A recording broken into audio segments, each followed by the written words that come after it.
विठ्ठल विठ्ठल विठ्ठल विठ्ठल विठ्ठल विठ्ठल विठ्ठल विठ्ठल बोला पुंडलिक वरदा हरी विठ्ठल श्री गुरु नामदेव भगवान भगवान की जय माऊली ज्ञानेश्वर महाराज की जय गुरु तुकाराम महाराज की जय संत बहिणाबाई महाराज की जय छत्रपती शिवाजी महाराज धर्मवीर संभाजी महाराज की जय विठ्ठल विठ्ठल विठ्ठल विठ्ठल विठ्ठल विठ्ठल विठ्ठल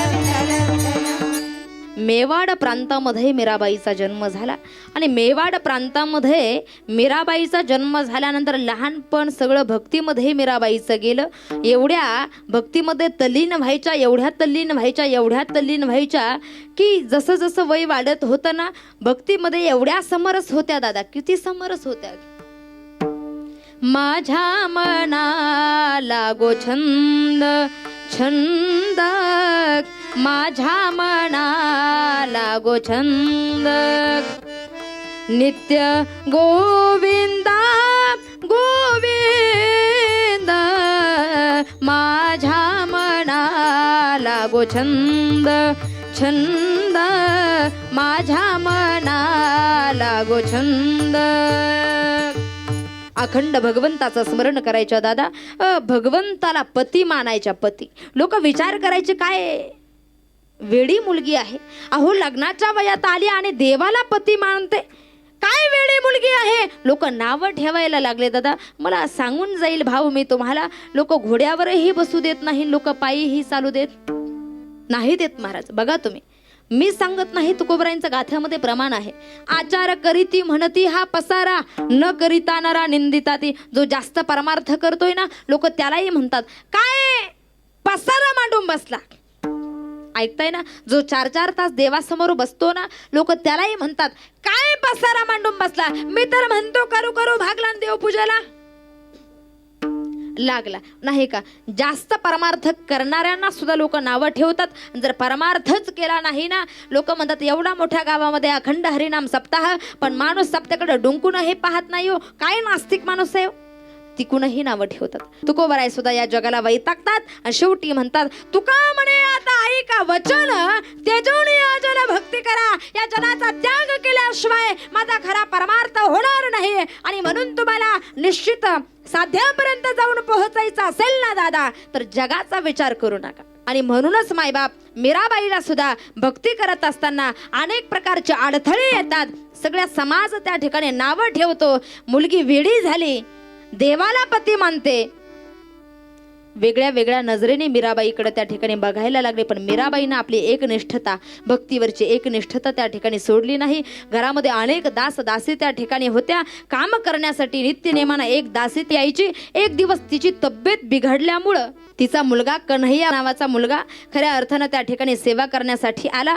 आणि कन्हैयानं त्या ठिकाणी खऱ्या अर्थानं सगळं घरकाम त्या ठिकाणी आटोपलेलं आहे. आणि घरकाम करून कन्हैया रिटर्न निघालेला आहे, आईची तब्येत बरी नाही म्हणून. आणि ज्या वेळेला रिटर्न निघाला ना कन्हैया मायबाप, त्यावेळेला सहज त्याचं लक्ष मीराबाईकडे गेलेलं आहे. आणि मीराबाईकडे त्याचं लक्ष गेल्यानंतर मायबाप एकटक मीराबाईकडे पाहायला लागला, एकटक पाहायला लागला. थोडी सुद्धा पापणीची उघड झाक कन्हैयाची व्हायला तयार नाहीये. एकटक मीराबाईकडे पाहतोय. आता कन्हैया काम करून घरी गेल्यानंतर वेडा पिसा झाल्यासारखा त्या ठिकाणी आहे. आईनं विचारला बेटा अरे झालं काय, असा वेड्यासारखा काय करतोय. अरे मी एवढे दुर्दैवी आहे बेटा की मी काही औषध उपचार सुद्धा तुझ्यावर करू शकत नाही रे, मला सांग ना बेटा. आई आहे मी तुझी, फक्त काय झालंय ते मला सांग कन्हैया. आई काही नाही ग. कन्हैया आईला सांगतोय आई मीराबाई फार सुंदर आहे. हो ना दादा, अरे मीराबाई सुंदरच आहे, त्यात काय शंका आहे का. मीराबाई सुंदरच आहे. तसं नाही गाई, मी निश्चय केलाय जीवनामध्ये, करील तर मीराबाईशी त्या ठिकाणी विवाह करेल. अरे बाळ आता बोलला, याच्या पुढे बोलू नको. नाही तर हा समाज तुला जिवंत ठेवणार नाही. अरे मीराबाई कुठं, असा चुकून विचार तू करू नको बेटा. मीराबाई संत आहे आणि म्हणून असा वाईट विचार मनामध्ये अंतकरणामध्ये तू करू नको. कामाला गेल्यानंतर त्या दासीनं त्या ठिकाणी मीराबाईच्या चरणावरती लोटांगण घातलं, मीराबाईचं दर्शन केलं आणि मीराबाईला घडलेला वृत्तांत त्या ठिकाणी सांगितलं. मीराबाई काय करावं, माझा मुलगा असा असा म्हटला, कृपया करून त्याला मारू नका, फक्त त्याला समजावून सांगा, त्यानं निश्चय केलाय करील तर तुमच्याशी विवाह करेल. कुठं आहे तुमचा कन्हैया, पाठवून द्या त्याला. मायबाप मीराबाईच्या संतत्वावरती त्या ठिकाणी त्या दासीला एवढा विश्वास होता. घरी आलेली आहे दासी आणि कन्हैयाला म्हटली, कन्हैया जा पटकन, तुला मीराबाईनं त्या ठिकाणी बोलावलेलं आहे. कशासाठी बोलावलेलं आहे? काही नाही म्हटले, विवाह करणार आहे तुझ्यासोबत. विवाह करणार आहे माझ्यासोबत? विवाह करणार म्हटल्याबरोबर महाराज मीराबाई समोर उभा राहिला, पण वरती बघत नाही. मग खालीच त्या ठिकाणी बघतोय आणि पायाच्या अंगठ्यानं त्या ठिकाणी जमीन उकरायला, माती उकरायला त्यानं चालू केलेलं आहे. अरे कन्हैया, माझ्याशी विवाह करायचा म्हणतोय? हो मीराबाई, तुमच्याशी विवाह करायचा हा मी निश्चय केलेला आहे, करील तर तुमच्याशी विवाह करेल. अरे माझ्याशी विवाह करायचा म्हणतोय ना, मग वरती बघ ना, जरा नजरेला नजर दे माझ्या. मीराबाई काय करावं, तुमच्या संतत्वाचा एवढा अधिकार आहे की मी तुमच्या डोळ्यात डोळे घालून बघू शकत नाही. फार अधिकारी आहात तुम्ही, पण निश्चय केलाय मात्र तुमच्याशी विवाह करेल. अरे मीही तुझ्यासोबत विवाह करायला तयार आहे कन्हैया, पण माझी एक अट आहे. काय अट आहे? लक्ष देऊन ऐक. मी तुझ्यासोबत विवाह करण्यासाठी तयार आहे, पण ही घे कृष्णमूर्ती. या कृष्णमूर्तीकडे तुला एकटक 6 महिने बघावं लागेल आणि एकटक जर तू कुठलीही डोळ्याची पापणी इकडे तिकडे न होता, विचलित न होता, तुला या कृष्ण मूर्तीकडे त्या ठिकाणी पाहायचं आहे. थोडंही मन विचलित झालं तर मी तुझ्यासोबत विवाह करणार नाही. मायबाप परिणाम असा झाला, 3 महिने मूर्तीकडे पाहता पाहता 3 महिन्यानंतरच कन्हैयाची वृत्ती बदलली. ज्या मीराबाईकडं पत्नी म्हणून बघत होता, त्या मीराबाईमध्ये कन्हैयाला त्या ठिकाणी संतत्वाचं दर्शन झालं आणि मीराबाईला त्या ठिकाणी कन्हैया बोलू लागला, देवा अरे इथं तू, अरे कुठं कुठं मला दर्शन देशील दादा.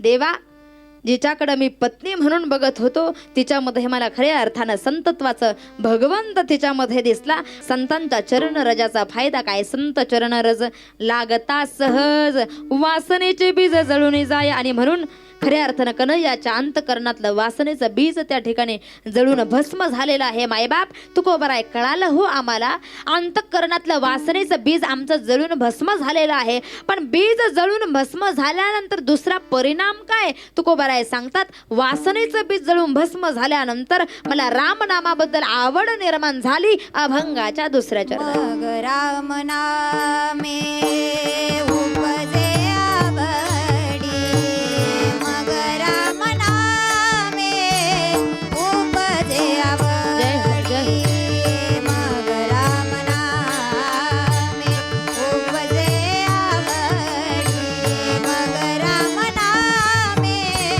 उपजे आवडी, मग राम नामे उपदे आवडी, मग राम नामे उपदे आवडी, मग राम नामे उपदे आवडी, मग राम नामे उपदे आवडी, मग राम नामे उपजे आवडी, मग राम नामे उपजे आवडी, मग राम नामे उपजे आवडी, मग राम नामे उपजे आवडी, मग राम नामे जय हो.